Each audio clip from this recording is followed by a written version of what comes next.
Rental property and liability have always had a strong correlation in the real estate investment world. That is because anytime you incorporate tenants into real estate, there is almost always an increase to liability strictly due to the human nature of people.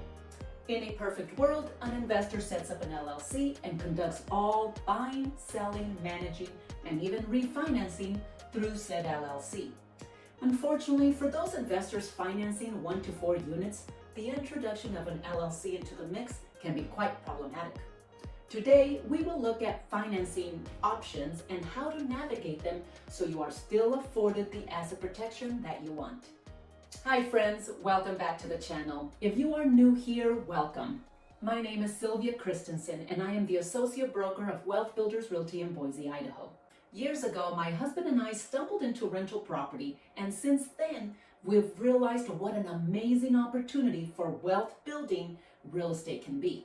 Thus, on this channel, I do my best to offer resources along with lessons learned to those seeking to make informed decisions about investing in real estate. I hope you find value in today's video, and if you do, please help us out by sharing our content with someone who is starting their financial independence journey through real estate. Thank you so much, and let's get started into our topic of the day.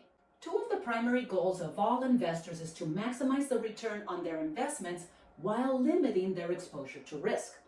The best way to maximize your return is through OPM, other people's money. And the easiest way to limit your personal exposure is to set up an LLC, a limited liability company. Unfortunately, small investors, particularly those investing in residential real estate 1 to 4 units, have found themselves at more of a disadvantage than, say, an investor looking to buy 5 units or more. Primarily because anything with 5+ units will throw you into commercial lending. We are not speaking of financing for those types of properties today. That is for another video. In general terms, lending is split into qualified mortgages and non-qualified mortgages, QM and non-QM. Qualified mortgages are those usually backed by government-sponsored enterprises, GSEs, like Fannie Mae, Freddie Mac, Ginnie Mae, etc. These will be your FHA, VA, conventional, and USDA type of loans. Because the ultimate buyer for these loans are GSEs, they come with pretty strict guidelines that flow down from said GSEs. In exchange for meeting these strict guidelines, borrowers are rewarded with lower fees and generally lower interest rates. On the flip side,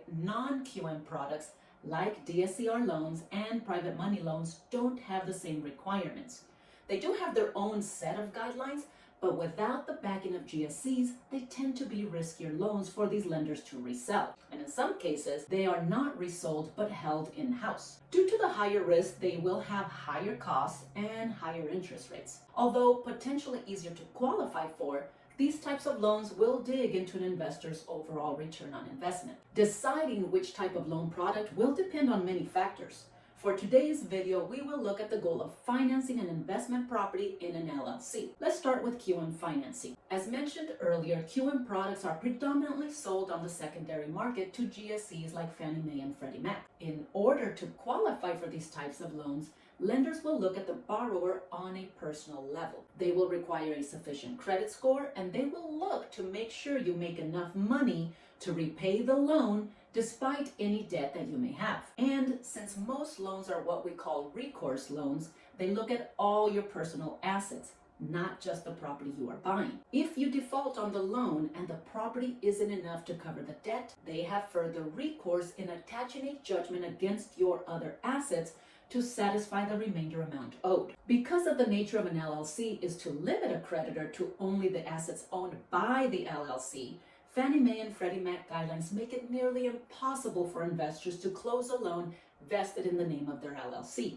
There are some instances where you might be able to close a loan, but in many cases, the lender will require the owner of the LLC to sign a personal guarantee on the mortgage, defeating much of the purpose of the LLC. In the past, you would have to wait until closing the loan and then work through your title company to change the name on the property into your LLC. Unfortunately, making this change carried the threat of the dreaded due on sale clause. This due on sale clause accelerated the balance of the loan and made it do immediately should the transfer of ownership make the radar of the lender. While I personally don't know of any instance where someone had to pay the full amount due, I have heard of people receiving the lender's nastygram and deciding to put the property back under their personal name.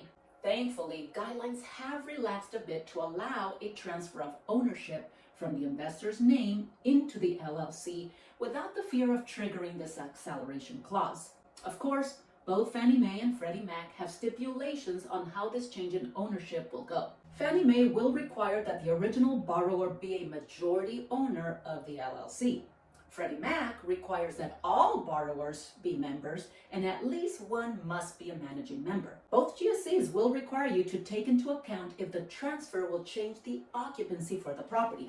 Let me explain. Say you bought a fourplex and financed it as owner-occupied because you plan to live in one unit. If you decide to move and rent your unit out, that will change the occupancy of your property to a straight investment, no longer an owner-occupied investment. The same would apply to any property you bought to live in and wanted to convert into a rental. QM loans financed as owner-occupied will require that you live in the property for at least 1 year. Normally, when you finance a property where you will occupy at least a portion of it, the lender's terms will be a bit more favorable, usually a lower interest rate and a smaller down payment requirement. The lender assumes that if you live in the unit, you are less likely to default on your loan payments than if you just held it as a rental. So if you are trying to transfer the property to an LLC and moving out, you will run into this problem if you have not lived in it for at least a year. Finally, if you did successfully transfer it into the LLC and down the road you wanted to refinance it or pull some money out, Fannie Mae and Freddie Mac will require you to put the property back into your personal name for that refinance. Most investors are okay with this, but keep in mind that this will once again bring you back into the mix personally and will force the scrutiny of your personal income, debt, and creditworthiness for that refinance. And if you've graduated from a W-2 paycheck to a full-time investor Schedule C, qualifying for traditional financing might be a challenge. This is where non-qualified mortgages can shine. As mentioned earlier, because of the riskier nature, this type of financing will be more expensive. You will have higher fees and usually a higher interest rate. Still, if your primary goal is to separate your personal assets from your business ventures, the non-QM options might be the way to go. In general, non-QM lenders will have no problem closing the property in the name of your LLC. And depending on the actual loan you get, you might not even have to go through the personal income qualification. For example, a DSCR loan is one that focuses on the property instead of the borrower for repayment. In many instances, a DSCR loan will not require you to submit proof of income. They will still check your credit, but they really are more interested in the property's ability to make money and cover its own debt. You can learn more about DSCR loans here. Another option includes bank portfolio loans. Portfolio loans are offered by banks that will not be sold on the secondary market to entities like Fannie Mae and Freddie Mac. So if you have a very good relationship with your local banker, you might be a good candidate for these types of loans. And of course, depending on your relationship and standing at the bank, the requirements for their loans will vary. If you are an established investor, an LLC is completely understood by most bankers. Still, some of them might ask for income verification. Every bank will be different. Private money is another option with a more specialized use.